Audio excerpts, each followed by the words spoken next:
的神的歌，你是永恒永活的神，面对惧怕大声赞美。哦，哈利路亚，唱着一首得胜的歌，给我力量超越险况，把眼前方应许之地，哈利路亚不再畏惧。因为耶和华我们的神，他是万神之神，是万主之主，至大的神，大有能力，大有可畏。我们一起再来赞美他。不凭眼见，求主给我你的眼光。不凭己意，不凭前方的道路，神会为我们来照亮。你是为我征战的神的神诗歌，谁都不能拦住我一生紧紧跟随你。你就是我的神的歌，你这永恒永活的神，面对惧怕大声赞美。哦，哈利路亚，唱着一首得胜的歌，给我力量超越险况，把眼前方应许之地，哈利路亚不再畏惧。只有困难我心的有大喜乐，看见苦楚唱着这首得胜歌，你就是我一切盼望的结局。得胜得胜得胜得胜，我们一起来宣告。虽有困难我心里有大喜乐，看见苦楚唱着这首得胜歌，你就是我一切盼望的结局。得胜得胜得胜得胜，举手来宣告。虽有困难我心中有大喜乐，看见苦楚唱着这首得胜歌，你就是我一切盼望的结局。得胜得胜得胜得胜，虽有困难我心中有大喜乐，看见苦楚唱着这首得胜歌，你就是我一切盼望的结局。得胜得胜得胜得胜，你就是我得胜的歌，你就是我永活的神，面对惧怕大声赞美。哦，哈利路亚，唱着一首得胜的歌，给我力量超越险况，把眼前方应许之地，哈利路亚不再畏惧。你就是我得胜的歌，你就是我永活的神，面对惧怕大声赞美。哦，哈利路亚，唱着一首得胜的歌，给我力量超越险况，把眼前方应许之地，哈利路亚不再畏惧。哈利路亚，哈利路亚！我们不再畏惧，因为我们有得胜的神。我们靠神得以能够刚强站立。我们靠神，我们现在可以站在这边。哈利路亚！我们将一切的荣耀都归给神，我们拍掌归给他。哈利路亚，哈利路亚！你有多喜乐，你就拍掌多大声；你有多得胜，你就拍掌多大声。将一切的荣耀都归给他，当一切的荣耀都归给他。我们一起来祷告。主耶稣，我们谢谢你，谢谢你让我们成为一个得胜的人，谢谢你让我们可以成为一个得胜的人，我们也要成为那得胜的人，因为我们要依靠你。谢谢主，让我们可以站立在这里。我们站在这里是因着你的恩典，是因着你的慈爱。若不是你，我们能做什么？一切的好处都不在于你之外。谢谢你丰富了我们的生命，丰盛了我们的生活。谢谢你供应我们所有所需要的信心、勇气、盼望，我们所需要的吃喝穿用。谢谢你让我们每一天都在经历你的丰盛，每一天都在经历你的慈爱，每一天都在经历你的恩典。谢谢主，赞美你，哈利路亚！我们这样祷告，是奉靠主耶稣的名，阿们。在这里，是因你的恩典，也是因你的慈爱。我在这，是因你恩典；我在这，是因你慈爱。主耶稣，我如此感动，因你丰盛恩典。我在这，是因你恩典；我在这，是因你慈爱。主耶稣，我如此感动，因你丰盛恩典。感谢耶稣，耶稣，耶稣，感谢耶稣，是因着你恩典，使我能为你活。我赞美你直到永远。感谢耶稣，耶稣，耶稣，感谢耶稣，是因着你恩典，使我能为你活。我赞美你直到永远。因着你恩典，使我能为你活。我赞美你直到永远。我赞美你直到永远。感谢耶稣，耶稣，耶稣，感谢耶稣，只因着你恩典，使我能为你活。我赞美你直到永远。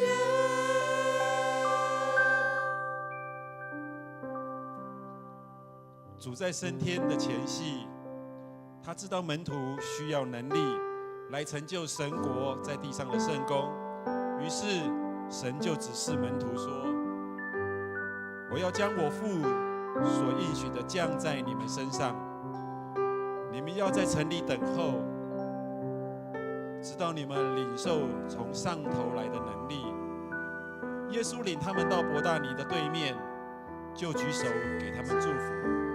路加福音24章49节到50节。我再说一次，耶稣指示他们，就是指示门徒说：“我要将我父所应许的降在你们身上，你们要在城里等候，直到你们领受从上头来的能力。”耶稣领他们到伯大尼的对面，就举手给他们祝福。耶稣给他们的指示很简单，就是你们要在城里等候，你们要在城里等候，等候。让我们一起来等候神，我们一起来等候圣灵进入我们每个人心里面。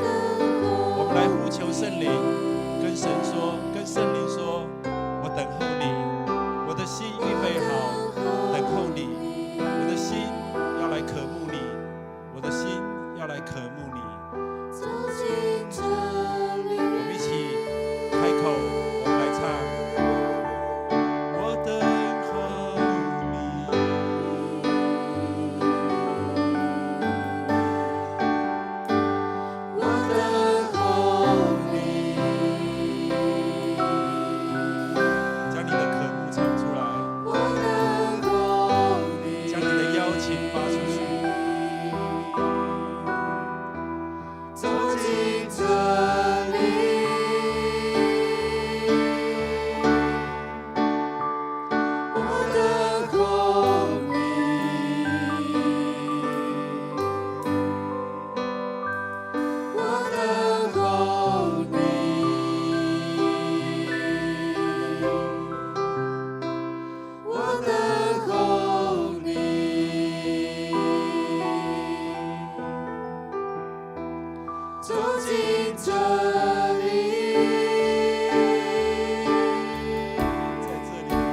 在这里等候你的同在，在这里等候你的同在，下开那荣耀降下，下开那荣耀降下，在这里等候你的同在，在这里等候你的同在，下开那荣耀降下，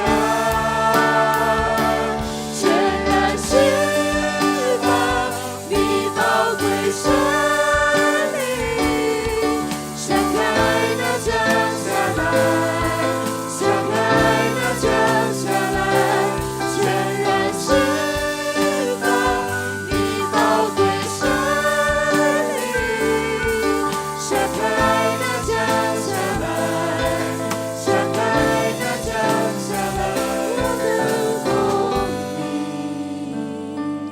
我等候你，我等候你，我等候你。我等候你，跟神说，跟圣灵说，走进这里，走进这里，来宣告，来宣告。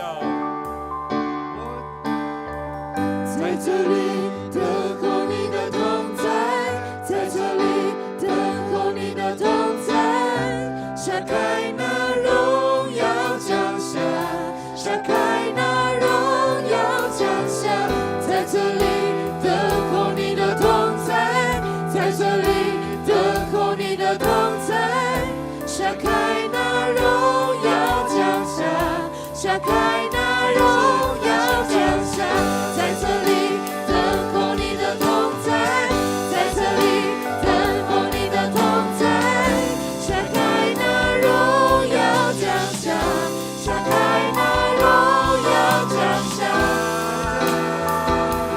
全然释放你宝贵生命，甩开那降下来，下开那降下来，全然释放你宝贵生命，下开那降下来，下开那降下来，我等候你，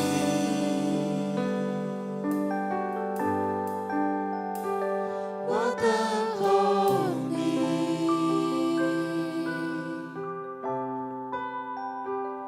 我等候你，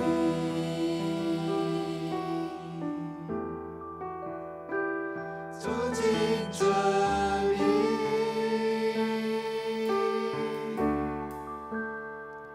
我等候你，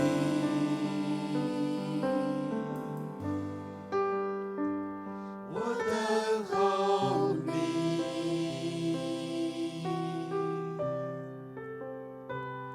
我等候你，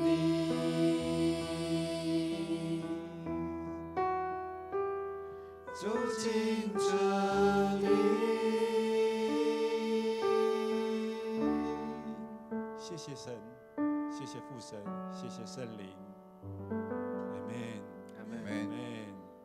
奉献，奉献是基督徒感恩的表现，是出于甘心乐意。如果你不明白奉献的意义，请用祷告来表达你的感恩。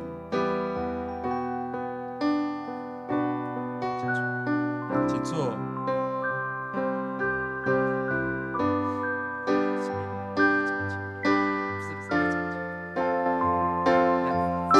站在前面，线上，献上感恩的心，归给至深全能神引导，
我们祷告的天父上帝，我们感谢你，你超乎万民之上，你的荣耀高过诸天。我们要齐声赞美歌颂你的作为，因你是配得荣耀的上帝。感谢你不离不弃的爱，使我们能站立在你的殿中，谦卑自己来到你的面前。求你睁眼看，求你侧耳听，求你帮助我们能领受今日的玛纳。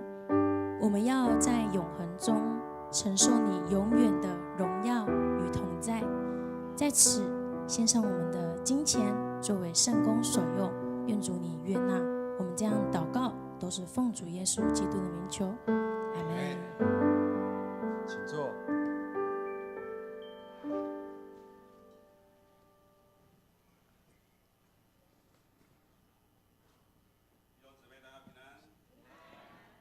跟你旁边左右人说一声平安，请个安，大家互相请个安。好，以下我来做几点消息的报告。请我们可以看荧幕，也可以打开我们的周报今天呢是总会的教社奉献主日请弟兄姊妹我们一起来关心为总会来代祷跟可以来奉献。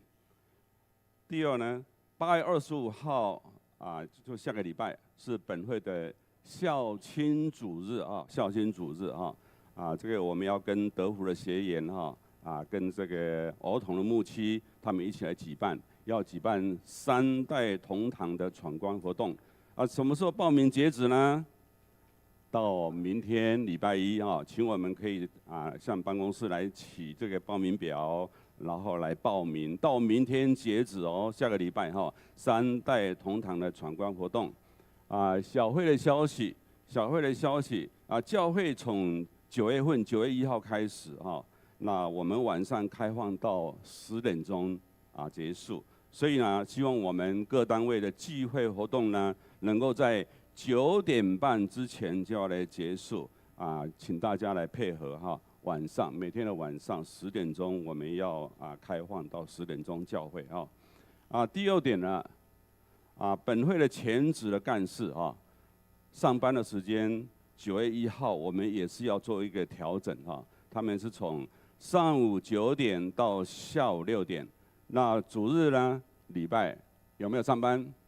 就没有上班9月1号开始所以我们要跟专职来一些洽公办事情呢，尽量在礼拜1到礼拜5因为他们也有2天的休假。那我们牧师呢跟长老也希望干事他们能够好好的跟我们一样，怎样来专心敬拜上帝，然后呢他们也可以有他们的时间跟我们一样来做服事所以9月1号开始请我们大家注意来配合传道部的报告我们已经报告好多次了10月几号我们要举办59周年的户外礼拜，13号是一整天早上8点到6点结束报名什么时候截止呢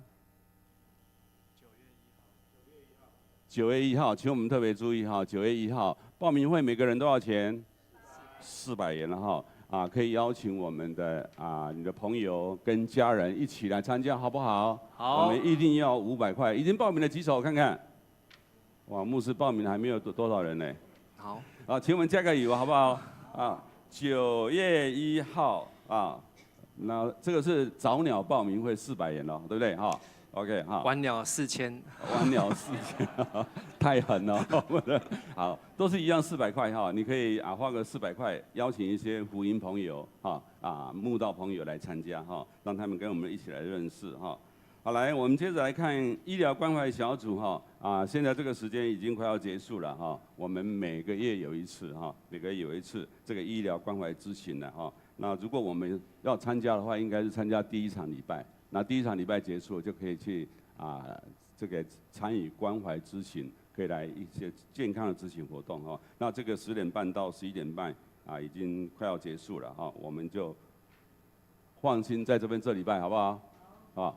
下个月可以考量一下好，我们接着来看友爱基金委员会。友爱基金委员会因为中秋节快要到了如果小组长你的小组里面呢，有人需要帮他申请这个端午的慰劳金的时候呢，请我们可以在9月8号中午12点之前呢，来申请哈。那小组长呢，可以到干事室来拿这个申请书来填写。填写之后放在哪边呢？放在友爱基金的主委严长老他的信箱里面友爱基金委员会就会来处理哈。这个教会在3节呢，我们来帮助一些弱小的一些的组员哈，他们的需要，我们尽一点绵薄之力哈。所以这个是友爱基金，请我们小组长来注意来配合，还是你的朋友有人有需要了，你可以跟小组长来报告小组长就会跟你一起来配合。好 ，OK， 好教界的消息，8月24号星期六星期六3点到5点新竹中会的教社部在展演中心桃园的展演中心举办平安七夜节的音乐会哈。桃园展演中心有没有去过？有，那是非常棒的一个展演中心哦。那我参加了历届这个平安音乐会是非常棒，都邀请了一些非常演唱的合唱团来那边举办他们音乐会哈。所以如果你需要票的弟兄姊妹你可以到1楼的公布栏来登记，然后8月21号就可以向教会来取票这个也是非常欢迎，我们可以带我们的未信者的朋友让他们在平安的7月份里面呢，能够真正的心灵透过诗歌，透过这个音乐，让他们得到平安跟喜乐好，接着我们要来陶家那个圣歌队深夜之旅有深夜之旅深夜之旅8月24号到8月25号有圣歌队他们有个深夜之旅这一次他们是到台南的祥和教会，那牧师娘因为要随这个圣歌队去这个执勤所以跟他们同往牧师因为就要讲道，牧师就没办法去了留守留守，牧师留守那这个习义定牧师呢，也是我们教会培养出来的牧师祥和教会在嘉义嘉义高铁的旁边好，下一页我们来介绍，今天有没有来宾呢？有没有第一次来到我们教会的？有那个很久没有来，有没有人社长老的全家，他的孙子今天有来。对人社长老当一个很好的典范带了儿子、孙子、女儿，还有孙子的，我们给他来点掌声来。来站起来，站起来。站起来给大家认识一下好，这个浩瀚。OK， 好，请坐。刚从日本回来。去日本早稻田念了1年半，还要继续回来把台大念完。我们非常欢迎非常优秀的青年教会希望有这么优秀的青年。有没有1个月以上没来了？今天来了，有没有1个月？有没有？在旁边好，跟旁边的人打声招呼好不好？我们互相介绍，互相认识好，如果你不认识旁边人，利用这个时候跟他自我介绍一下，你叫什么名字？是来，我们跟互相请安。每个安息日，我们都应该到礼拜堂来见上帝，对不对？来见上帝，来见我们的肢体，我们的每位好朋友，这个是非常重要的来领受上帝给我们真正心灵的安息跟平安好我们来读今天的经句。今天的经句是记载在历代志下第7章的第14节我们来读2次，好不好？来，一起来。只要他们向我祷告，并且谦卑悔改，离弃他们所做的坏事，我就会从天上垂听他们，赦免他们的罪，重新使他们的土地繁荣起来。历代志下7章14节。再一次来。只要他们向我祷告，并且谦卑悔改，离弃他们所做的坏事，我就会从天上垂听他们，赦免他们的罪，重新使他们的土地繁荣起来。历代志下7章14节。接着我们一起来读今天的圣经也是记载在历代志下7章12节到18节。牧师待会要讲到的经节我们一起来读，来12节来。上主在夜间向他显现，对他说：“我已经听见你的祷告，我选择这圣殿作为献祭给我的地方。当我不降雨，或使蝗虫吃尽农作物，或降瘟疫在我子民身上，只要他们向我祷告，并且谦卑悔改，离弃他们所做的坏事，我就会从天上垂听他们，赦免他们的罪，重新使他们的土地繁荣起来。我会看顾这圣殿，垂听在这里所献的祷告，因为我选择了它，使它分别为圣，作为永远敬拜我的地方。我要时时看顾它，保护它。如果你像你父亲大卫一样忠心侍奉我，遵行我的法律诫命，我一定会信守我向你父亲大卫所许下的诺言，就是他的后代要永远统治以色列。以上，陈牧师今天要为我们讲到的题目是祷告上帝的准备。祷告上帝的准备，我们请陈牧师。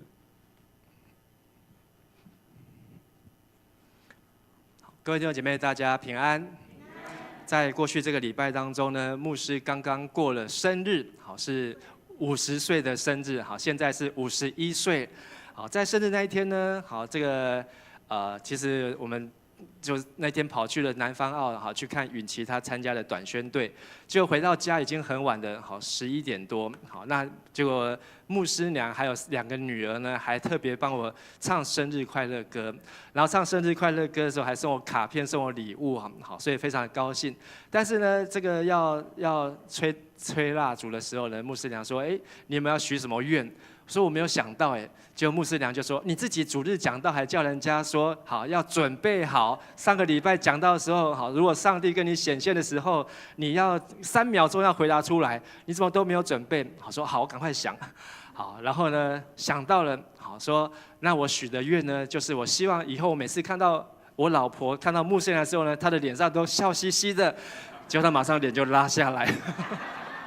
好，这是开玩笑的。好，不过呢，这个有时候我们真的做任何事情都需要准备。好，连跟上帝祷告这件事情都需要准备。在我们现在读的圣经是已经来到了历代志下。如果你从这一章的目录当中，你可以知道圣经旧约好分成了3大部分：历史书、诗歌书、智慧先知书啊。好，那历史书里面有分为摩西5经跟12卷的以色列历史书。好，那诗歌书5卷，先知书大先知5卷，小先知12卷。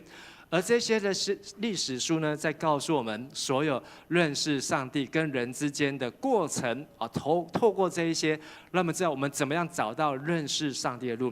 在今天我们很不容易去认识上帝，但是透过圣经，其实它有一个很完整的系统，一个步骤，让我们知道怎么样去认识这位伟大的神，但是却不是人可以看得见、眼睛可以看得见，用手能够创造，甚至用口也不一定能够描绘出来。而创圣经的目录呢，好，苏士德萨萨这个创出列民生，苏士德萨萨，王王代代拉尼斯，博斯真传歌，塞耶埃杰旦，荷尔摩厄拿弥红，哈番该亚马。好，我这样子15秒钟就把整卷旧约39卷书念完了。如果你知道这个目录架构结构，你来读圣经的时候，你更知道，它所代表的意义在什么地方。上个主日我们从历代志下看到了所罗门王，在他要就任国王以前，他来到他的父亲不敢去的地方，在那边献祭。然后呢，在夜间，神就在基遍向他显现，给他一个空白支票，你要我赐你什么？所罗门好非常有智慧，他求了2件事情。第一个就是求他跟上帝的关系，如果能够如同他的父亲大卫和神一样的关系，永远做他的父亲，他能够永远做神的儿子。好，所以这是第一个。所以呢，要治理百姓以前，他要先被上帝治理，做上帝的儿女。第二件他求的就是智慧。这个智慧呢，就是要牧养，要装备百姓，要差遣百姓。这是我们在上个礼拜透过历代志下看到所罗门的智慧，他知道怎么样来先求神的国和神的义。但是今天的经文，我们看到上帝呢，又第二次向所罗门显现。为什么上帝要第二次向他显现呢？刚才我们开始读的经文是在他的圣殿建造完工、建筑一切都按照计划完成之后，上帝向他显现。这次显现呢，上帝不是带一张空白支票，你要什么可以求。这次上帝对他说：“我已经听见你的祷告。”上帝对所罗门说：“你所做的祷告，上帝有听见，而且上帝要实现。”他的祷告呢？上帝说这个祷告很好，而且上帝接纳悦纳，上帝要让他实现。所以所罗门的祷告，我把它列出来，总共有1400个字啊。这是一段很长的祷告，好，在历代志下的第6章的地方。好，我们没有时间，好，但是如果你有参与共读的弟兄姐妹，好，我们有从这祷告当中可以看见他求了10件的事情。这10件的事情呢，不仅关系所罗门那个时代，也关系着现代，甚至关系到将来。但是我们知道，所罗门这个祷告被上帝 approve 通过，而且是 OK 好，而且这个一 OK 就把它放到圣经好2卷书历代志下、列王记上，都纷纷记载这一段的祷告，好，成为我们后世后代的典范。所以我要问的问题是：为什么他的祷告这么样子的有能力？为什么我们的祷告要怎么样才能够像所罗门一样祷告上帝 approve 说 OK 同意通过呢？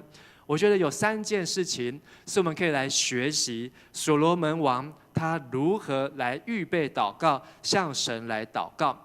第一件事情，他的祷告是双膝跪下，向天举手。我们一起来读历代志下6章的12节到13节，请。接着，所罗门当着以色列会众走到上主的祭坛前站着，举起双手祷告。所罗门叫人做了一个铜台，放在院子中央，长2公尺2公寸，宽2公尺2公寸，高1公尺3公寸。所罗门站在台上，人人可以看见的地方跪下来，向天举起双手。你祷告曾经跪下的，请举手。好，谢谢，请放下。好，我们很多时候都不习惯跪下来祷告，但是呢，小时候好，什么时候会跪下？被罚被骂。好，你小时候都从来没有被罚跪的，请举手。从来没有被罚跪的。哎呦，雅静姐从来没有，这个是好，爸爸一定很疼啊。很多我们这个有年纪的，好，过去的家庭的教导，好，做错事情就是跪在那边，好，跪嘞，好，然后呢，好，不能乱动，好，如果再乱动呢，棍子，好，什么通通就拿出来。我小时候也是跪着长大的，好，不是跪着敬拜上帝，好，是因为太皮了，好，太调皮了，好，所以常常被罚跪。但是所罗门王他不是因为调皮被罚跪在台上，他是盖完圣殿，把圣殿建设好之后，他在所有的百姓，好，所有以色列人民的面前搭了一个这个高1公尺10公分的台子，在那上面表演下跪吗？不是，他是双膝跪下，然后呢举起双手，2只手向上帝来举起，然后呢脸望着天。他在这边所做的事情是他是一国之君，但是呢，他却不是躲在幕后，好做总驾领，好或是在幕后呢垂帘听政。他是在所有的百姓的面前带头，在神的面前跪下，向天来呼求。所以大卫王所罗门的父亲，他把整个圣殿的敬拜提升，透过音乐，透过利未人的服事，透过乐器。过去在摩西的会幕当中做礼拜是很单调，是很安静的，是很严肃的，是很拘谨的。可是自从大卫之后，在会幕当中的敬拜开始加入了乐器，开始加入了诗班，开始加入了和声，开始加入了这些的各样元素，甚至大卫还带头怎样跳舞，没错，大卫带头跳舞，他提升了整个在约柜会幕前面的敬拜，好，用心灵和诚实，用身体全心全人的敬拜。而所罗门又在他父亲的所留下来这个 upgrade 当中，他又提升了圣殿的祷告，提升了圣殿的祷告。在摩西的时代，祷告必须要透过利未人把你的祭物带给到这个会幕这个内院的祭司，这些祭司呢，好，会把这些祭物处理好之后，再透过大祭司带到至圣所当中。好，那剩下的那些祭物呢，从一开始的牛羊鸽子，到最后变成肉，到最后变成血，最后是由大祭司带着这些祭物的血，一年只能够进去一次到约柜的前面，把这些人民的所献祭的祷告的血带到约柜的前面，好，和相谈。但是所罗门呢，却在这一段的刚才我们读到看到那个1000多字的祷告文当中，他提升，让圣殿成为一个可以借着祷告通往上帝的面前。这是大卫、所罗门在今天当中对我们的礼拜所带来很大的影响。如果没有大卫，如果没有所罗门，他们在这个礼拜当中带来改变，我们今天做礼拜，好，大家都要肃静，然后都要安静，好，然后就是看一群的利未人，看一群的祭司长老，他们在前面做，我们就只能够在旁边看，不能出声，不能唱歌，不能拍手，好，甚至你也不能开口跟神说话祷告，你都会干扰到他们。但是因着大卫、所罗门，他们将我们今天的敬拜不断的升级，好，甚至我们在这场华语的礼拜，好，又从我们的这个传统礼拜当中，又在改变，好，符合更现代人的方式，好，能够减少起立坐下，起立坐下，好，然后能够用大家最快的时间，好，或是最快的帮助的方式，让我们能够来敬拜上帝。第二件所罗门他在祷告上面的预备，就是这一段的内容，我把它浓缩成8个字：感恩、赞美、祈求、赦免。这1000多个字当中的祷告呢，其实它除了表达对上帝的感恩还有赞美之外，大部分他在祈求，总共求了10件事情。而这10件事情呢，有5次他提到人民的罪，有5次他提到求你赦免我们。所以所罗门他深知到人的困境，因为人是有罪的。但是这段圣经的祷告文太长了，好，昨天我们共读已经读过，好，但是我就挑其中的3节来分享。17节，好，我们一起来读：上主以色列的上帝啊，求你实现向你仆人我父亲大卫所应许的话。所罗门这段祷告，他是有所本，他是有备而来。他这个祷告绝对不是临时到台上才想到，然后要讲什么祷告，而是他一定先预备，再预备，充分的预备。而在预备当中，他先知道上帝已经对他的父亲大卫说过了什么，所应许的话。所以所罗门深知道上帝所说过的话，而他抓住上帝自己所说的话，感恩赞美，祈求上帝要应许这些话，上帝都不能够让他落空，一定要成就。我们再来读21节：你仆人和你的子民以色列人面对这地方祷告的时候，求你从天上的居所垂听，赦免我们。所罗门他因为不仅知道他父亲上帝如何跟他父亲说话，所罗门甚至还读过摩西所写下来的创出利民申这些经文，摩西5经 Torah， 好，中文翻成妥拉，就是帮助了所罗门，让他知道过去这些信仰的前辈、信仰的人物，他们成功的地方，还有他们失败的教训，以至于所罗门深知道每一个人信仰其实都是非常的软弱，亚伯拉罕也有缺点，就连他的父亲大卫也有犯错的地方，被神惩罚的地方。所以所罗门战战兢兢来在这个位置上面跟神做这样的祷告。当我们软弱，当我们犯罪，当我们被攻打，当我们遭遇瘟疫、饥荒、战争，或是天闭塞不下雨的时候，求你垂听在这个地方所献的祷告。所以所罗门做了一个超连结，这个超连结就是人过去要跟神祷告，你是要被隔开的，中世纪的天主教教会就是这样做的。你要祷告，你就先来到教堂，然后教堂的神父会在一个箱子，你会在另外的，那是一个做忏悔用的。然后你要祷告，还要再跟圣徒祷告，跟圣彼得、圣约翰、圣雅各、圣，然后呢，最后还要跟圣母玛利亚祷告。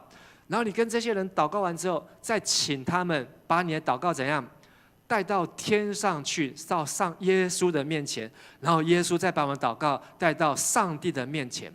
你没有办法直接跟神祷告，但是在所罗门王献圣殿的那一天，在他的祷告文当中，他就说了：只要你的百姓、你的子民面对圣殿祈求的时候，就求你从天上的居所垂听他们，就听他们的祷告，不用再靠什么玛利亚，不用靠什么这些的圣徒，不用。而是他们祷告就可以超连结到上帝那里去，所以这是一个跨越，好，这是一个突破，是一个改变，而上帝居然 approve 说 OK 可以的。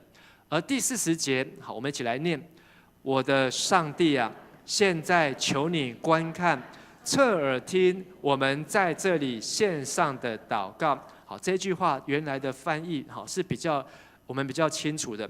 我的神啊，和合本现在求你睁眼看，侧耳听，在此处就是圣殿所献的祷告。什么叫做睁眼看？张开眼睛，睁大你的眼睛。上帝在听人家祷告的时候，还要用眼睛看什么？不是看他身上穿什么衣服，好，看他穿什么鞋子，看他拿什么包包，看他今天头发梳左边梳右边。看这个人，他的生命是该隐还是亚伯？看这个人，他的内心是纯正善良，有没有上帝的道在他的里面？听什么？侧耳听，就是这样子听。好，就意思说，所罗门做了一个很一般的人不敢做的祷告，但是他做出来了。上帝以后所有的人来到这个殿跟你祷告的时候，你不能边煮菜边听我们祷告。你不能边看滑手机边看政论节目听我们祷告。很多的爸爸是不是跟小孩子讲话都怎样？好，以前是拿报纸，现在都在看手机。好，然后一边在听广播、听新闻，然后跟小孩子讲话，连眼睛看都不看他。但是所罗门说：“我做你的儿子，你做我的父亲。当我们跟你求、跟你祷告的时候，你把你手上的事情先停下来，把你的眼睛看着你的孩子。”睁眼看你的孩子的祷告，侧耳听你的孩子所要求的声音。亲爱的弟兄和姐妹，不论你的爸爸妈妈他有没有睁眼看你、侧耳听你，但是将来你要睁眼看你的孩子、侧耳听你的孩子。阿们。因为上帝是这样子看我们，上帝是这样听我们，而你要学习。不要将来像你的父母亲，好坏这个错误的示范，好连看他不看他，听都不听他。好，其实牧师也常常很忙。我的这个生日的时候呢，儿子跟我讲的，好像他就说啊，我很忙，好忙到呢，他都把我不晓得把我锁在外面，好，必须我要睡在牧师馆的外面，好过夜。但是呢，当他有需要的时候，好，当他去参加短宣队的时候，我也会百忙当中，好拨时间去睁眼看陈允琪，他在那边南方澳国小参加短宣队有没有认真？好，侧耳听，好听别人，好这些队服，陈允琪在这边他有没有搞破坏？有没有在那边欧北来？好，没有，开玩笑。但是呢，好，这是为了要知道他有没有在上帝的面前认真做上帝要做的服事。而所罗门帮我们的祷告跨越超连结到圣殿，所以我们要感谢所罗门，感谢大卫，让我们今天能够用诗歌、用音乐，让我们今天能够借着祷告，就能够坦然来到上帝的施恩宝座前。但是过去旧约很多人读圣经读了不明白，听了所罗门祷告没有听出来，以至于他们还是透过利未人、透过祭司，连到耶稣那个时代，他们还是没有抓住。耶稣都说我的殿要成为万民祷告的殿，你们却把这殿变成什么？贼窝，在这边卖东西。好，我们有没有在教会卖东西？上礼拜好，牧师还戴了一个帽子。好，我要再澄清一次，我们不是卖东西，我们是在募款，好，奉献。好，当你奉献的时候，你就可以得到一顶帽子。很抱歉，好，今天你奉献没有办法得到帽子，好，因为帽子都已经送完了。好，但是你还有其他的衣服，还有那个迦南40周年，好，非常精美的衣服，好，还有最后的数量。感谢弟兄姐妹的慷慨奉献，好，其实我们短好的不到1个礼拜时间，好，所有的义卖东西，好，已经超过5万块。甚至还有弟兄姐妹加码，好，他没有买东西，他也奉献5万块，好，所以我们的建筑现金，好，如果你看我们的周报，上个礼拜我们就增加了10万块，你觉得很多吗？好，告诉大家很少，好，因为明天开始我们的教会要洗外墙，这个外墙工程一洗下来呢，顺正道总共多少钱？30万，好，只不过把墙壁洗白洗干净而已，好，要花30万。还有我们在10几年前，好，在我们这个教会的正面的门面挂上了圣诞节的灯，好，到现在那些灯已经都不能亮了，要怎么拿下来？好，当初是文贵兄坐吊车上去的，现在呢，好就要请文贵没有，现在我们就要叫吊车再把它拆下来，好，所以要花一大笔的钱哦，所以还是要鼓励大家，好，为我们教会的建筑现金，好来关心、来奉献、来代祷，好，虽然我们教会看起来奉献很多，好，但是我们的开销呢也非常的大，好，这个好像跟讲道没有关系，好，但是毕竟我们都是迦南的一份子，所以牧师也跟大家分享，我们用的这个礼拜堂，好，1个月，好，大概1个礼拜，好，大概就是固定用2次，好，那有些小组知道用的次数太少，所以有些小组会来这边使用聚会，但是呢，我们每1个月呢，光这一层楼要缴的管理费呢，好，就要28000块钱。换算呢，平均每1个礼拜呢，都成本要7000块，好，7000块钱啊！所以我们今天做礼拜，没有人奉献，这里的奉献收不到7000块呢，教会就怎样？好，我们不要什么都来讲钱呐，好，但是呢，我们要知道这个是上帝的家，你要成为这个教会的一份子，好，你有机会听到这些，我在上一场都没有讲这些事情，好，但是因为我们有使用这个地方，好，感谢你们来使用，好，但是我们要为这个地方来关心奉献。好，但是我们会看到，其实当我们在奉献的时候，好，上帝他会多多的增添，因为所罗门已经为我们超连结，而没有听神的话，就没有合神心意的祷告，因为所罗门先读了圣经，所以他的祷告在上帝的耳中听起来，哇，真的是很棒。所以夜间神就向所罗门显现，你的祷告我已经听见了。所罗门的祷告来自于创出利民生，所罗门的祷告来自于苏士德萨萨，王王代代。后面的以斯拉记，所罗门那时候就已经不在了。可是，即便他的整卷圣经就只有读过这么样子的14卷书，可是他的祷告就已经可以精确到一个程度，就是来认识上帝，还有认识人，还有认识神，认识如何向神来祷告。所以这是我们好可以学习的。但所罗门他因为听神的话，还要行神的话。没有行神的话，就没有福杯满溢的生命。好，但是如果行神的话，他就要像一棵树栽在溪水旁。所罗门不仅是学习读神的话，甚至他也写下了神的话。诗歌5卷的智慧书当中，有3卷就是他所写的。第1卷是他年轻的时候所写的，叫做什么歌？壮年的时候写了一卷书，叫做什么言？在他老的时候写了一卷书，叫做什么书？雅歌、箴言、传道书，这3卷书，所罗门为什么能够写下来，流传到今天2900多年，还能够读，还能够对我们有很大的帮助，是因为他有这样的基础：创出利民生，苏士德萨萨，王王代代，后面就是拉尼斯哦，好，以斯拉、尼西米，然后这个。以斯帖记哦，所以在这些的圣经当中，都成为我们祷告的基础。我们要听神的话，才能够有正确的祷告；还要行出神的话，才能够有蒙福的人生。阿们。当所罗门王做完祷告之后，圣经的描绘说，有火降下，荣光充满。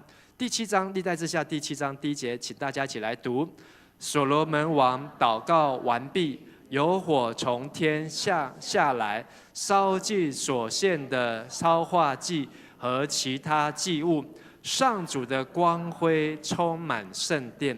你知道这些的祭物烧多少呢？好，在农历7月开始到今天是7月15，好，今天就是这个民间的7月半，好，7月半，好，这个农历7月呢，好，已经被过去的这个儒教、佛教、道教，好，把今天这个节日变成是一个3个宗教混合掺杂的节日。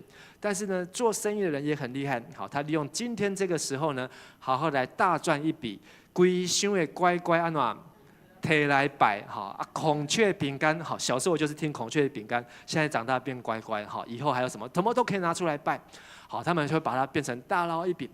这是一个人心当中害怕的时候，因为他怕他少拜了、挫败了、漏拜了，他就没有平安。他就会可能会被这些的好兄弟好来跟他讨改透，这些好兄弟呢就很像黑道，这些好兄弟呢就很像流氓，好，所以我们都说这些在招楼诶就是好兄弟啊，好，他们很像这些的孤魂野鬼一样，好像没有人理他们，所以到处出来为患作乱了。但是所罗门的献祭呢，好，在历代志下的第7章，好，这也是我们今天晚上、明天的经文要共读的。他在献殿祷告完之后所献上的祭物呢，牛22000头。有没有人在过中元节献一整只的牛？以前小时候还有鸡啊、鸭、鹅啊，好，全鸡，好，那个鸡还有头，好，或是放鱼。但是呢，所罗门是献牛22000头，你觉得很多吗？后面还有羊多少呢？12万只的羊。12万只的羊，那个羊桌场面排起来之后呢，这些羊都要处理啊，都要杀啊，那个真的就血流成河啊。所罗门圣殿为什么要一个铜海，要一个铜坛，要一个铜盆那么大？就是要处理这么多的祭物。为什么他奉献那么多？因为上帝给他的就是这么多，所以上帝耶稣说，多给的啊，凡给人的就有给你们的，还要连摇带按，然后呢，上尖下流，倾倒给你们呢，是要这样祝福，是要倾倒给我们。所罗门王他能够奉献这么多，是因为上帝先祝福他这么多。所以，亲爱的弟兄和姐妹，好，当我们每个礼拜拿到周报，你在关心我们周报的奉献的时候，你要关心上帝也在睁眼看、侧耳听我们的奉献。奉献有没有增加？当你的奉献增加，这是一个结果，这是一个结果，因为上帝祝福你增加，你才能够奉献增加。过去牧师在这边当青年牧师的时候，我的奉献只能够到这样，但是我现在回来当主任牧师的时候，我的奉献可以增加。这个过程也是上帝祝福的结果。如果我们的奉献20年前、20年后没有增加，维持一样，有问题还是没有问题？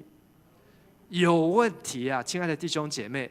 如果你的奉献20年来都是同样的一个数字，我只能够很残酷的告诉你，你是在应付上帝，不然就是上帝在应付你。你被上帝糊弄了，你被上帝骗了，因为上帝都没有祝福你，以至于你这20年来的奉献都只能够这样。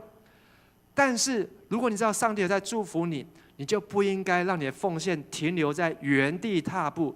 上帝有给你金钱，上帝让你的股票买台积电赚钱的时候，你应该在奉献上面都要看出上帝给你的祝福。但是你赚了钱，你却一样的奉献，马拉基书告诉我们，你在窃取上帝的祝福。上帝的祝福是要让我们能够来荣耀他，却是你把上帝给你的祝福拿去吃掉了、喝掉了、玩掉了、用掉了，或是穿掉了，但是没有办法显出上帝的荣耀。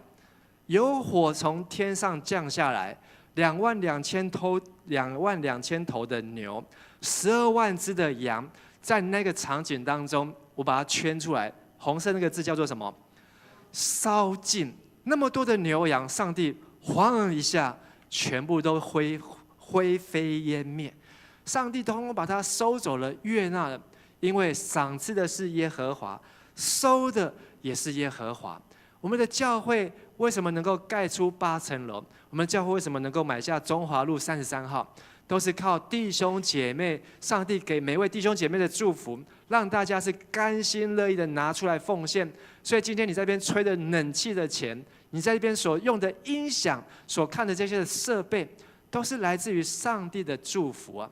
而第4节，所罗门王和全体人民献生祭给上主。第8节，所罗门王和全体以色列人民在圣殿守住棚节几天？7天。住棚节是犹太人的新年的开始，是一个庆祝，但是从认罪开始。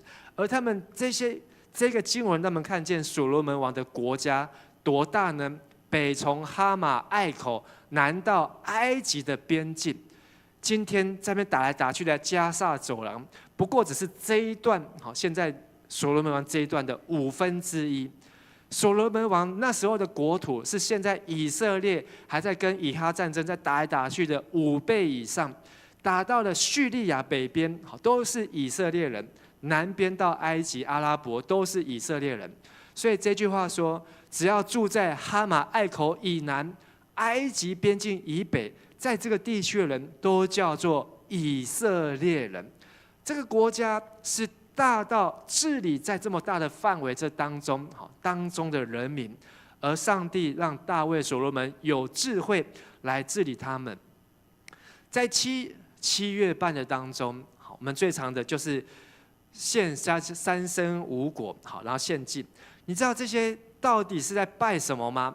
你的邻居在拜的时候，或是你的所住的大楼管委会，他们在你家的中庭在那边摆的时候，在拜，你知道他们在拜什么吗？拜鬼，好，那是答对1/4的答案。还有3个他们在拜的，好是拜这个地官。知道谁是地官吗？地官有天官、有地官、有水官。天官就是尧，中国的皇帝叫做尧。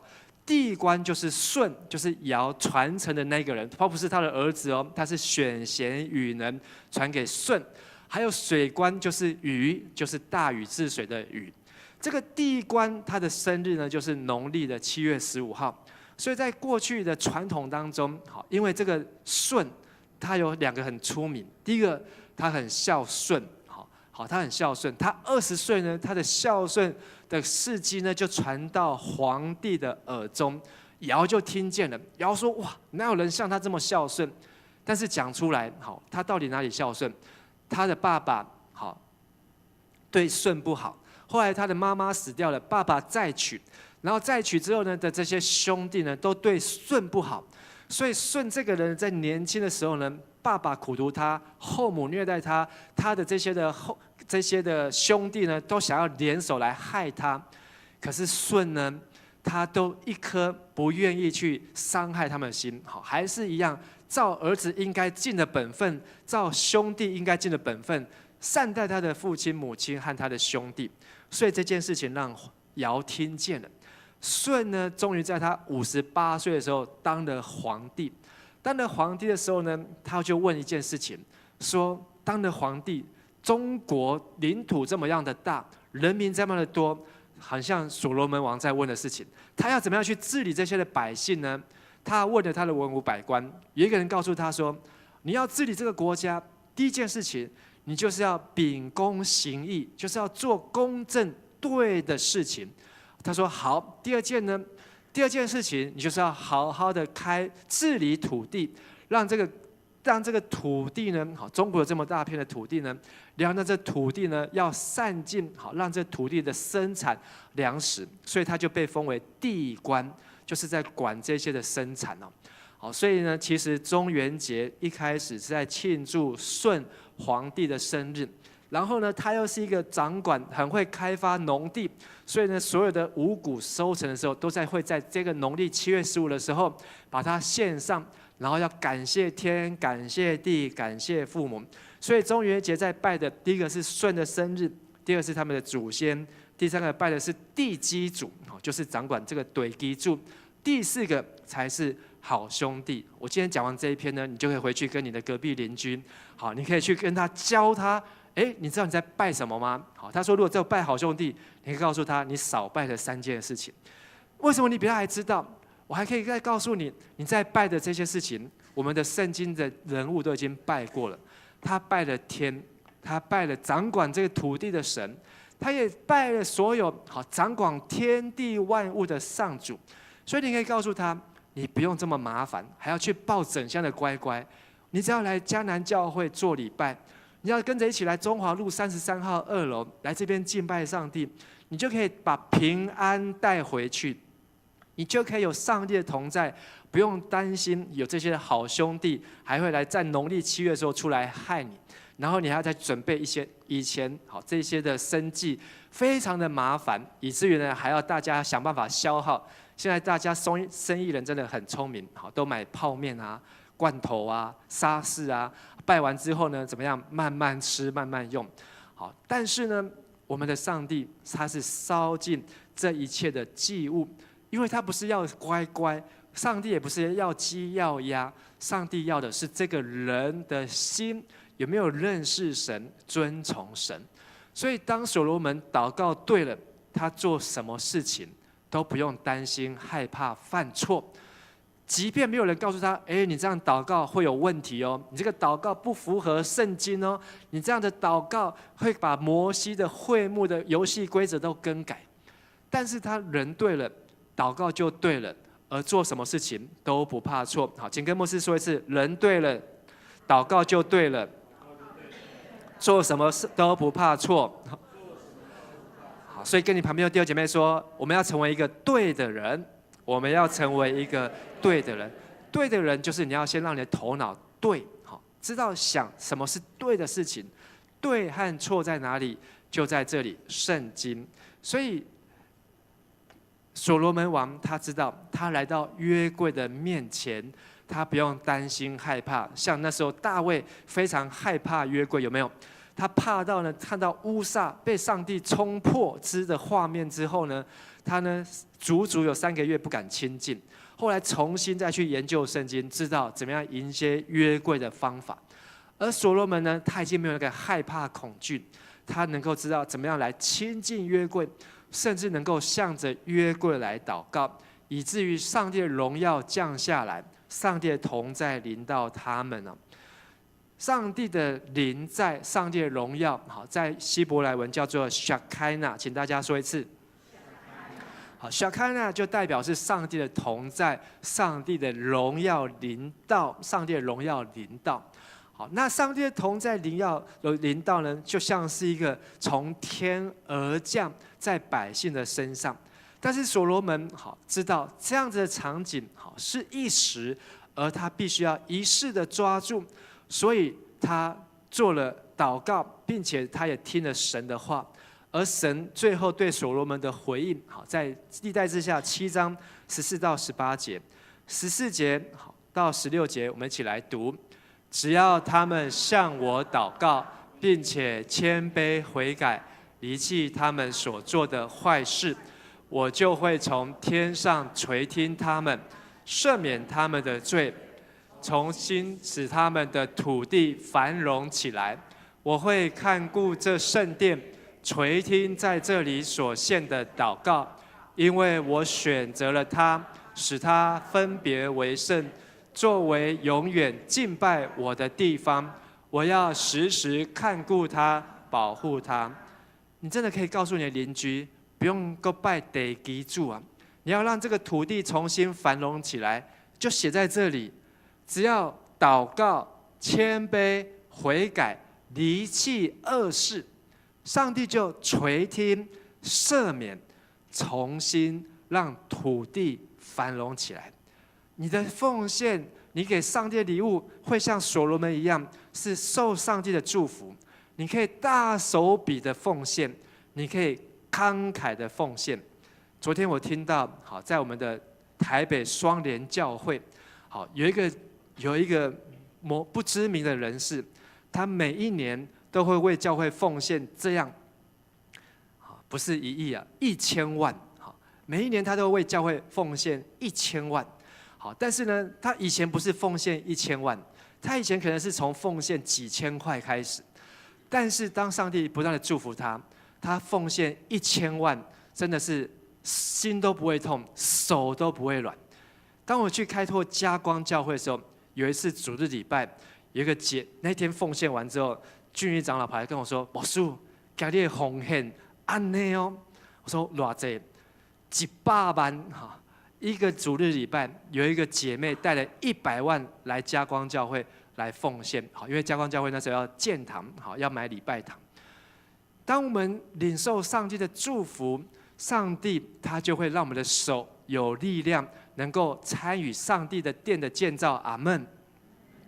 所以你要跟神求，像所罗门一样，而告诉你的邻居，不用再抱乖乖了，你要抱的就是读圣经，你来抱圣经，来跟上帝祷告，比你抱乖乖来烧给这些的好兄弟更有效。因为圣殿是一个敬拜神的地方，而上帝也告诉所罗门，你要像你的父亲一生一样。你的父亲现在已经不在了，你的父亲一生怎么样忠心侍奉，遵行律例，上帝就会信守承诺。这是上帝对所罗门个人的要求。所罗门开出来条件，上帝都 approve OK 全收了。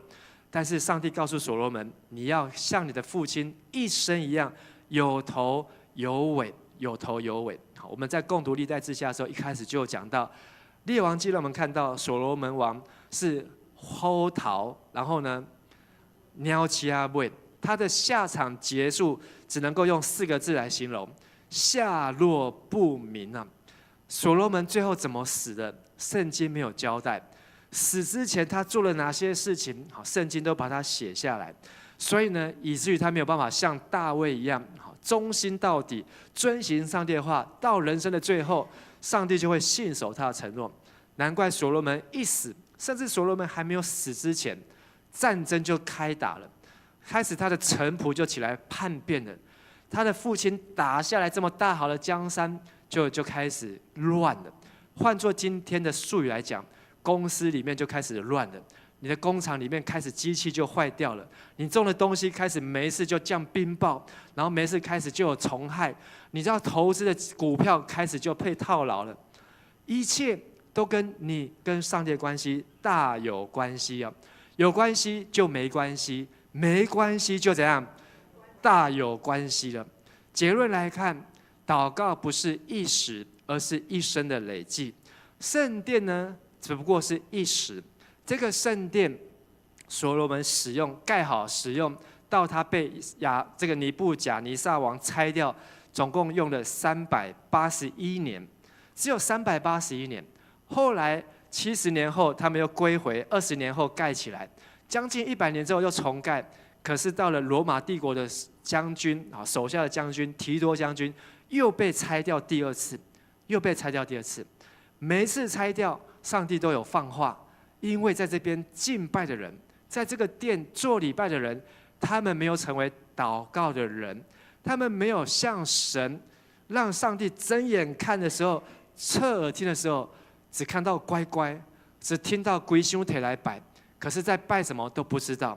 你知道在中原普渡拜这些祭物还要讲祷告词，讲什么祷告词呢？我去看了一下，祷告词当中就是说，这些的好兄弟，什么东西南北各路四面，什么这个南北楼的这些好兄弟，请笑纳这些东西，请笑纳，这就是他的祷告词。好，然后也没有阿们。好，你可以教他更好的祷告，跟神如何祷告。好，然后教他要怎么样奉耶稣的名祷告。而上帝的祷告就是要我们的人是全人的献上。这些牛、这些羊再多，都比不上你一个人，就是亚伯拉罕的儿子，全人的献上。上帝要的是我们的人，上帝要的是我们全人、全教会一起的祷告。所以，当我们个人在祷告的时候，你要像所罗门王一样要预备；而当我们参与在教会祷告的时候，你要记得，我们是一个肢体。虽然我们教会的祷告会，好，你可以顺便看一下我们周报。上个礼拜的祷告会人数多少呢？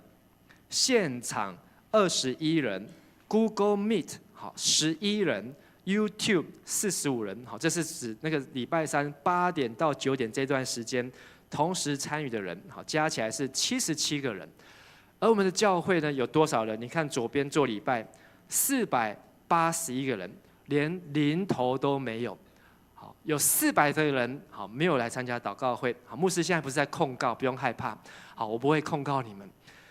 有400多个人没有参加祷告会，但是不代表400多个人都没有在祷告。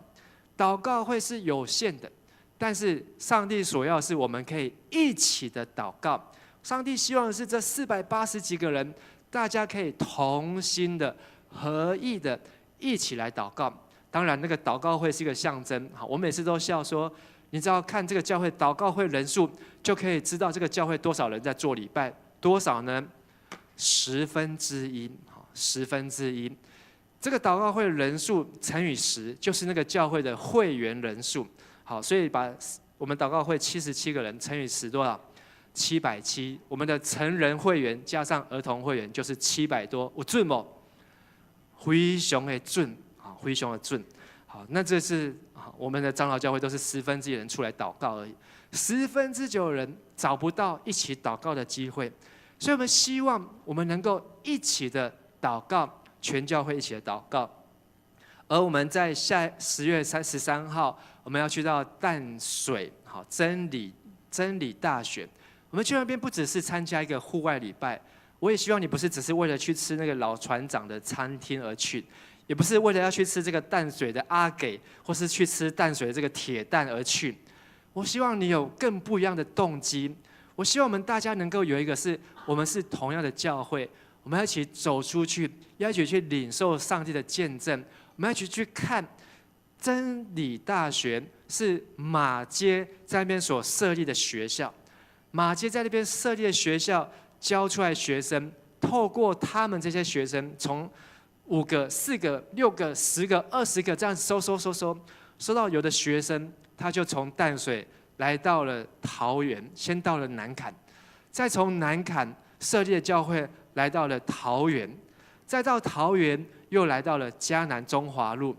是因为这样子，还有今天的我们，所以我们是回到一个信仰的开始点。所以真理大学可以某个程度来看，就好像是我们长老教会北台湾教会的圣地一样。我们去到那个地方，就是去纪念上帝在159年前怎么样好差遣宣教师。好，那马街是152年前，马街怎么样来到淡水那个地方训练？他怎么训练？用上帝的话训练，教他们读圣经。所以他们就带着圣经的话走遍乡镇。那个时候有没有农历7月？那时候也有啊。那时候他们要不要杀鸡杀鸭？也要啊。他们怎么去传福音？就是用圣经的话去跟他们传福音，让他们不用再害怕，不用再担心。而我们在周报刚才报告当中也有，好，在我们的桃园最大的展演中心，好，就是艺文特区展演中心，再来的这个礼拜6 8月24号，我们又有一个平安7月节的音乐会，这个是免费索票，好，所以如果你要参加，只要在教会登记名字，礼拜3就可以来拿票。里边是邀请福尔摩沙的合唱团，还有儿童的合唱团，用音乐，好，用诗歌。好，来带领，好，来献唱，唱出上帝的平安。这都是我们在传福音，在带领人、帮助人，不用再担心和害怕。所以我们一起来为几件事情来祷告。这张照片呢，好，就是好，简介麦团好，可以来到台上。昨天在这里的礼拜结束之后，周六礼拜结束之后，一手下去要回去教会。刚好我们这个大庙，好，大庙呢，他们出来游街啊，然后提着灯笼，好，然后他们敲锣打鼓，好，可是呢，跟以前我的印象不一样，以前都还会吹那个唢呐啦，好，然后呢，很吵的声音，现在他们不一样，现在他们放音乐了，放诗歌了，好，他们也在敬拜，他们也在赞美他们的神啊，神明在赞美妈祖，然后走在最前面的呢，以前都是7爷8爷。现在走在最前面是什么？走在最前面是小朋友啊，好，是小朋友走在最前面，小朋友提着灯笼，好，在这个神像的前面，好，然后呢出来，他们好像在分享平安，这是他们在用的方式。亲爱的弟兄姐妹，他们得到这样的平安，他们都愿意走出来跟人家分享。而我们基督徒得到平安比他们多还是比他们少？多很多。我们有没有走出来？我们有没有去分享，去告诉他们救恩已经准备好了，上帝的殿、上帝的家已经临到了。只要你愿意，只要借着圣灵，借着真理、上帝的话，我们都可以来到上帝的面前来敬拜他。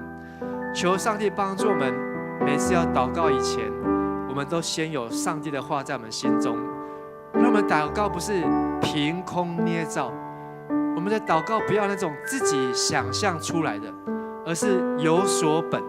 像所罗门一样，他知道要祷告什么，因为他听到上帝说了什么。还有为我们的教会来祷告，让我们祷告是充满神同在的教会，神荣耀的教会。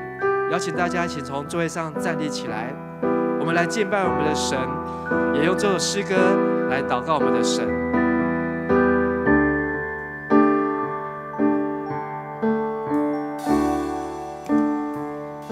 我等候你，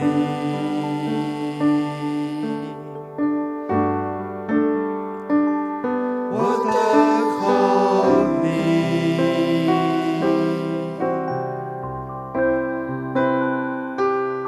我等候你，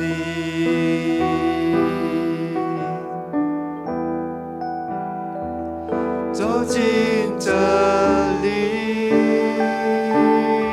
我等候你，我等候你，用我们的心灵欢迎圣灵在我们的当中运行，让上帝在圣经的话也对你对我的心来说话。我等候你，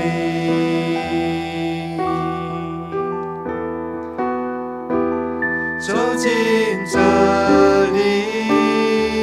我们要在这里，在神的殿来敬拜你，在这里等候你的同在，在这里等候你的同在，想开那荣耀降下，想开那荣耀降下，在这里等候你的同在，在这里等候你的同在，想开那荣耀降下，想开那在这里。在这里等候你的同在，在这里等候你的同在，想开那荣耀降下，想开那荣耀降下，在这里等候你的同在，在这里等候你的同在，想开那荣耀降下。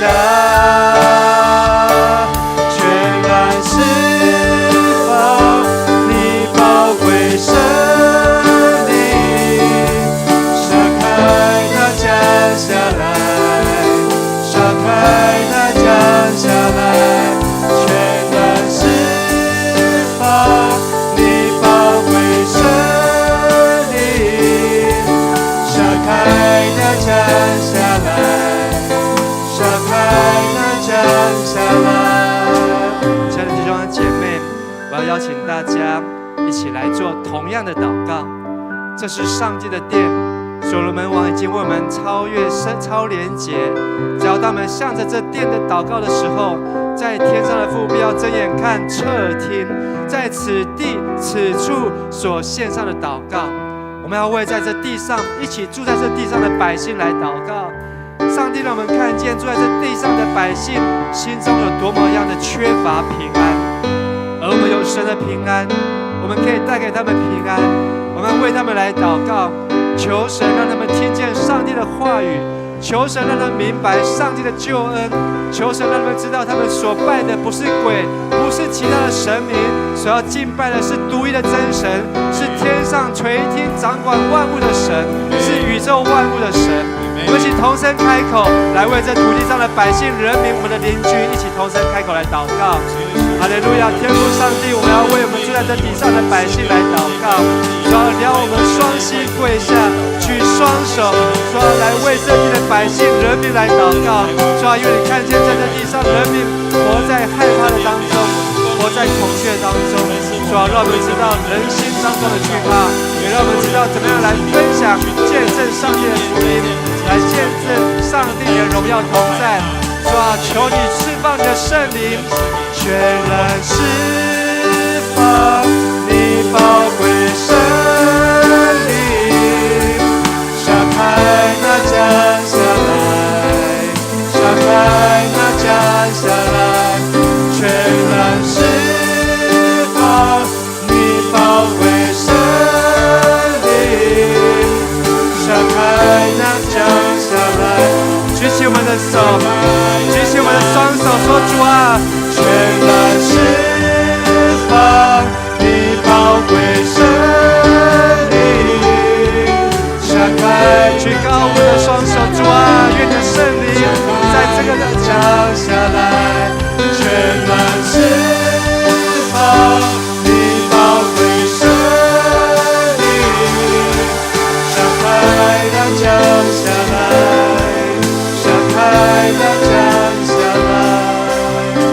最后一件，我要邀请弟兄姐妹一同来祷告，为我们的江南教会来祷告。江南教会在今年10月31日要满59年，在这些日子当中，上帝从建造的第一天荣光降下，在之后的每一年的10月31号，上帝的荣耀要继续充满，让我们预备迎接上帝的荣耀，上帝的同在。虽然今年的10月31号不是礼拜天，我们不能够在那一天一起聚集敬拜，但是我们选了一个10月13号，要一起去到淡水真理大学，一同见证上帝的荣耀。如果那一天参加户外礼拜只有300个人报名，你觉得能够见证这上帝59年来的荣耀吗？你觉得要有多少的人参与，愿意一起去到真理大学，才能够显出上帝的荣耀？按着你心中的感动，按着上帝给你的看见，如果你觉得那一天的礼拜要有多少人参加，你就要邀请他们，你就要去邀请这些的人，你要去鼓励，无论是你的小组，鼓励无论是你的家中的孩子，去鼓励无论是你的邻居，或是来参加德福社区的长辈，欢迎他们来参加。我们要一起来见证上帝的荣耀。更重要的是，上帝要祝福江南教会，上帝要赐福给江南教会的每一个会友，让江南教会的奉献显出的就是上帝的荣耀，因为每一位会友都领受上帝的祝福，他们的奉献不手软，他们的祷告是不停歇，他们在上帝面前的付出，上帝都睁眼看，上帝都侧听。让我们一起同声开口，为我们的教会，为江南教会一起同声开口来祷告。亲爱的天父上帝，我们要为我们的教会来祷告。这个教会是上帝人民所建立的教会，在这教会当中的每一份子，大大小小，都是上帝的百姓，都是上帝你所拣选的子民。主啊，求你的灵充满再充满，充满我们每一个弟兄和姐妹，使用我们。主啊，让我们2个小钱的奉献要被上帝所悦纳，让我们昼夜在你面前的祷告要被主所垂听，因为你降下的玛纳，你赏赐的种子，你赏赐的祝福在我们的生命当中，让我们能够同心来见证你。哈利路亚！愿上帝你丰丰富富的充满祝福在我们当中。哈利路亚！全然释放你宝贵圣灵，撒开那降下来，撒开那降下来。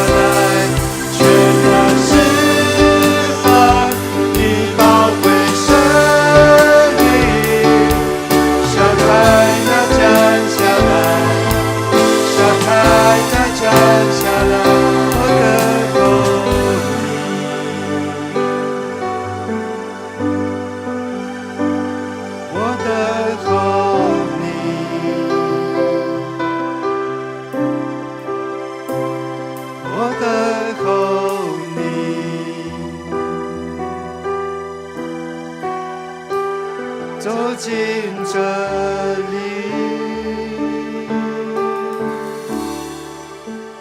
亲爱的弟兄姐妹，上帝喜悦我们一起的祷告。上帝喜悦的不是那些乖乖，不是那些的牛，不是那些的羊，不是那100万、那1000万。上帝喜悦的是一个顺服的心，听了神的话，愿意去行的人，他就要蒙福，他就要像一个房子盖在磐石上面，他要像一棵树栽在溪水旁，他要像是一个蒙福的儿女，出也蒙福，入也蒙福。亲爱的弟兄和姐妹，你愿意上帝祝福你吗？你愿意上帝祝福你在奉献上面有更多的领受和祝福？你要先来听神的话，你要来遵行神的话。只有听到没有行道是愚昧的人，因为他的房子是盖在沙土上面的。亲爱的弟兄姐妹，让我们在这个教会一起用神的话来建造，让我们在上帝的家一起遵行神的话，来建立那坚固的磐石。让我们每一个弟兄姐妹的生命都是最宝贵的，让我们每个人奉献的礼物都是神最喜悦的，因为我们的生命在上帝的眼前如同大卫一样，一生遵行神的道，忠心的侍奉神。愿主耶稣基督的恩惠、天父上帝的慈爱、圣灵的帮助、浇灌与感动，与你们众弟兄姐妹同在，使你们领受神的话语，并且有聪明智慧，行出神的话语，能够为上帝做见证，传福音，直到地极，从今天起，直到永永远远。阿门。那么拍掌，把荣耀归给耶稣。哈利路亚。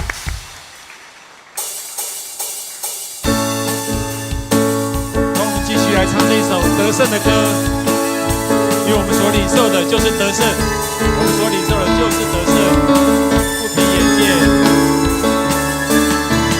不凭眼见，求主给我你的眼光，不凭记忆，前方道路你为我照亮。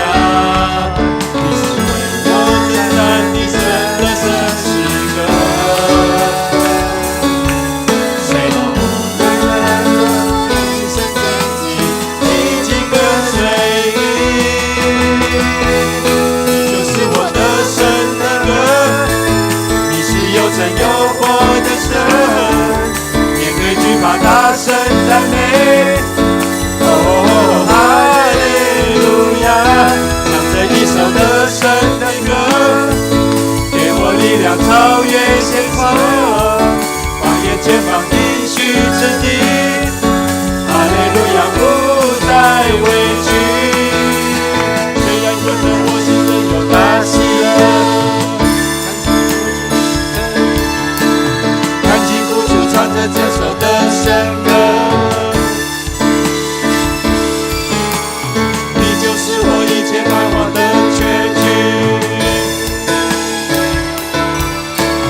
得胜，得胜，得胜，得胜。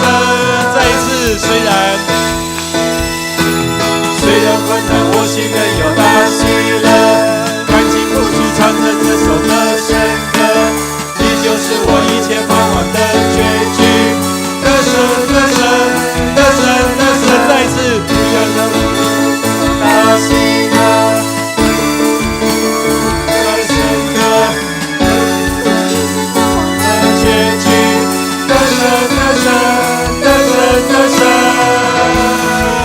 哈利路亚，得胜，得胜，让我们带着得胜的心，回去我们的每一个人的家，回去我们的职场，回去我们的学校，或者是回去每一个地方，都来靠主得胜，过着得胜的生活。阿们。